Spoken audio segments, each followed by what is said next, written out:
Hello Internet, I'm the Disney Brain, and it feels like only yesterday when a lot of us were pulling our hair out trying to figure out the Beast Morphers premiere date. I suspect even more hair was lost once the often disappointing toy search commenced, but now the show is in full swing, the toys are here, and we're already 5 episodes into the Hasbro era. It was around this time when I decided to hand Ninja Steel the old progress report, so I thought it'd be fun to do that again here. And hopefully, this video doesn't end up sounding like crazy talk retroactively. So, with all that said, let's dive into the first 5 of Beast Morphers.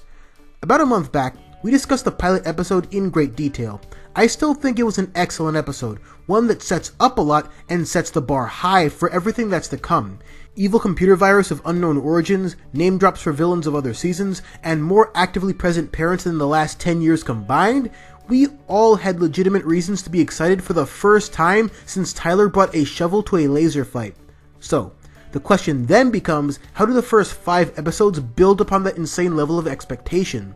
That's harder to answer without the context of a full season, but even now, we can start to see some seeds being planted and others starting to bloom. But before we get into that, let's discuss the big questionable area first, that being the in-show reaction to Grid Battle Force and the Rangers in general. In episode 1, the mayor makes it clear that utilizing Morph X to power the city will bring trouble, and, in part due to Commander Shaw's need for speed, it does just that.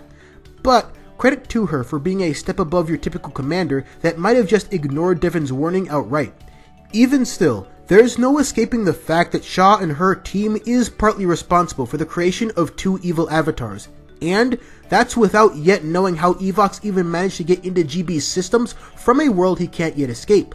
All of that is fine as a build-up to Evox's origins, but what's more curious is how neither the mayor, nor anyone else, seems particularly fazed by any of this, including, of course, Blaze and Roxy's probably worried parents.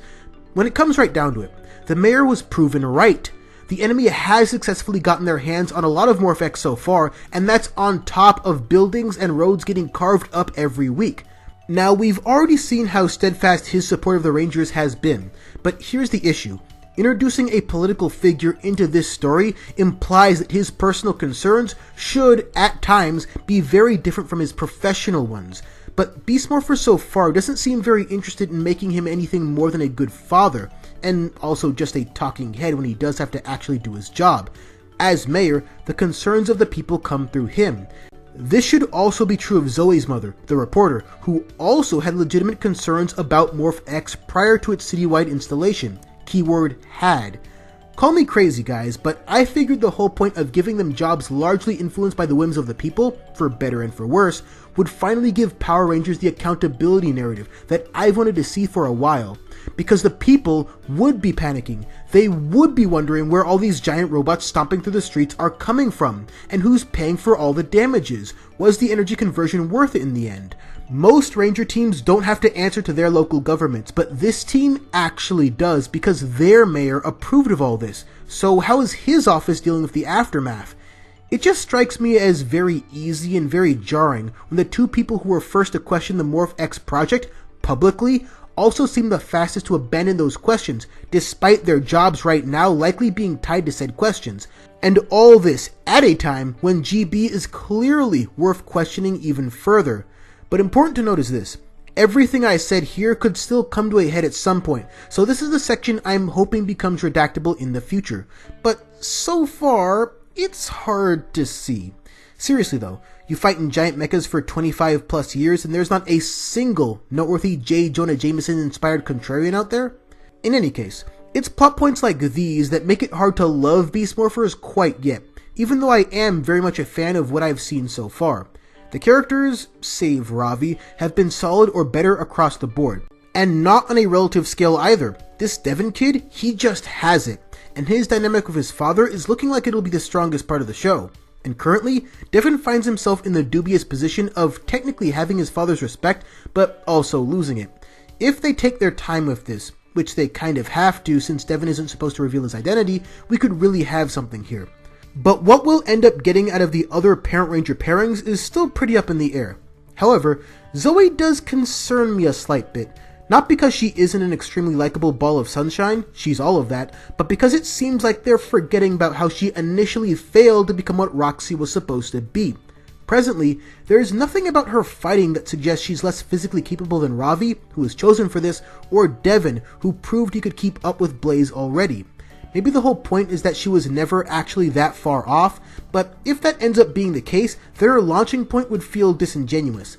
Your mileage might vary on that, but to me, it would be way more interesting to see her actually stumble and struggle, specifically because she wasn't deemed worth the Ranger role originally. One of the other reasons it's hard to truly gauge Beast Morphers so far is because it does feel like they're patiently waiting to play their full hand. Best example so far, beyond the Daniels family, is Beat J Stag.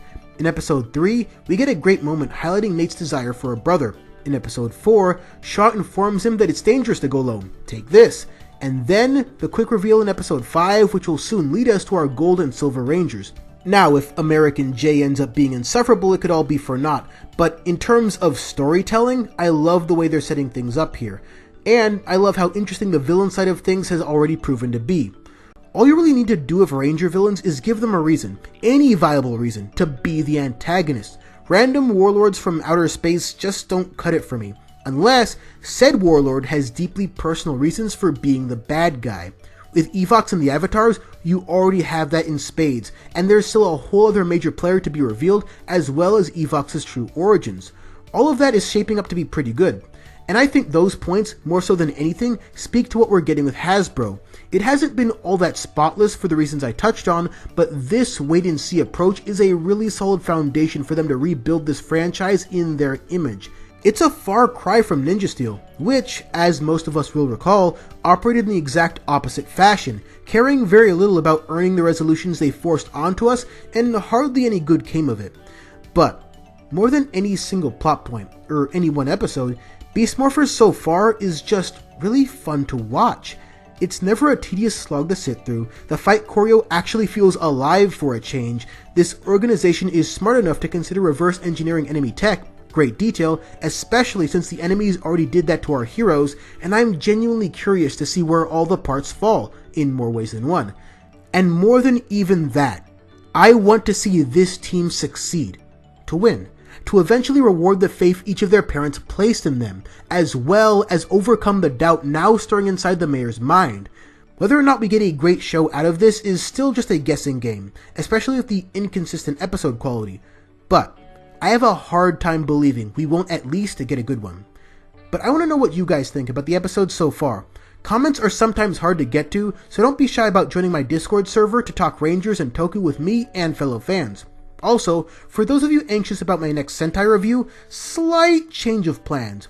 Thanks to the influence of said Discord server, I'll probably end up finishing Shinkenger next, which plenty of you probably want anyways, so look forward to that in the coming weeks. And yes, I'm still working on that next Korra video. It's just taking a while to get right. But until then, thanks for watching.